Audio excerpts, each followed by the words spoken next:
തന്റെ 55-ാം വയസ്സിലും നൃത്തവേദികളിൽ സജീവമാണ് നടി ശോഭന. അടുത്തിടെ നൽകിയ അഭിമുഖത്തിൽ താൻ നൃത്തം പഠിപ്പിക്കുന്നതിനെക്കുറിച്ച് ശോഭന തുറന്നു സംസാരിച്ചിരുന്നു. നൃത്തത്തോട് അഭിനിവേശമുള്ളവരെയാണ് താൻ തിരഞ്ഞെടുക്കുന്നതെന്ന് ശോഭന പറയുന്നു. തന്നെ കാണണം എന്ന ഉദ്ദേശത്തോടു കൂടി വരുന്ന ചില കുട്ടികൾ ഉണ്ടെന്നും അവർക്ക് അഡ്മിഷൻ കൊടുക്കാറില്ലെന്നും നടി വ്യക്തമാക്കി. ഒരു ലൈവിൽ സംസാരിക്കുകയായിരുന്നു ശോഭന. തന്റെ വിദ്യാർത്ഥിയാകാൻ വേണ്ട മാനദണ്ഡങ്ങളെക്കുറിച്ച് അഭിമുഖത്തിൽ ശോഭന സംസാരിച്ചത്. അഭിനിവേശം ഉണ്ടായിരിക്കണം.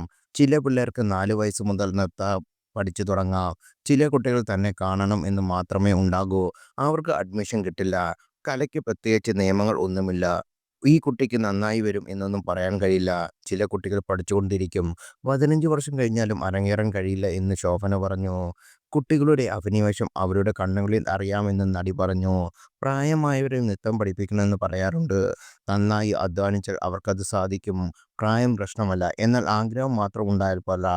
അവരുടെ ശരീരവും അതിന് സഹകരിക്കണം. ആരോഗ്യം വേണമെന്നും നടി പറയുന്നു. തന്റെ നൃത്തത്തിൽ നിന്ന് ബ്രേക്ക് എടുത്തിട്ടില്ല. തനിക്കെല്ലാം പ്രേക്ഷകർ ഒന്നാണ്.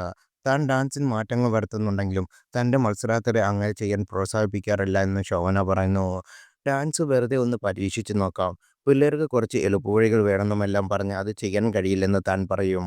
കാരണം നിങ്ങൾ എങ്ങനെ പരീക്ഷണം നടത്തുന്നു എന്നത് നോക്കേണ്ടത് തൻ്റെ ജോലിയല്ല. ഒരു കലയിൽ നമുക്ക് ആഴത്തിൽ അറിവുണ്ടെങ്കിൽ പിന്നീട് പരീക്ഷണം ചെയ്താൽ ചിലപ്പോൾ വിജയിച്ചെന്ന് വരാം. ഒന്നും അറിയാതിരുന്നിട്ട് അധ്യാപകരെ കുറ്റപ്പെടുത്തിയിട്ട് ശരിയല്ല. അതുകൊണ്ട് ഇവിടെ വരുമ്പോൾ വലിയ ക്രിയാത്മക വേണ്ട.